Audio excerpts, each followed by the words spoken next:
Така да Го анализиравте овој сегмент, има ли злоупотреби во овој сегмент? Има злоупотреби. Мора да кажам дека има злоупотреби.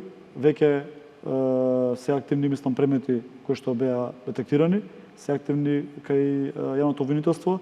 Очекуваме конкретни мерки од нивна страна, а секако не ги чекаме конечните одлуки, нели дали некој го злоупотребил системот и слично, тоа нека си го води обвинителството и судството. Ние како систем го воведовме нова методологија, односно SWIS системот, кој што значи буквално затварање на сите бази да нема ваква злоупотреба и да немаме појава повторно на вакво нешто. Само кратко и тоа, во која насока беа злоупотребите? Што се случуваше? Па конкретно јас како технички министер го обзнанив тоа да тогаш се детектираше дека повеќе од 1200 корисници, значи од 30.000 семејства, има собственост автомобили кои што биле во системот, се покажувале во самиот систем, се гледале.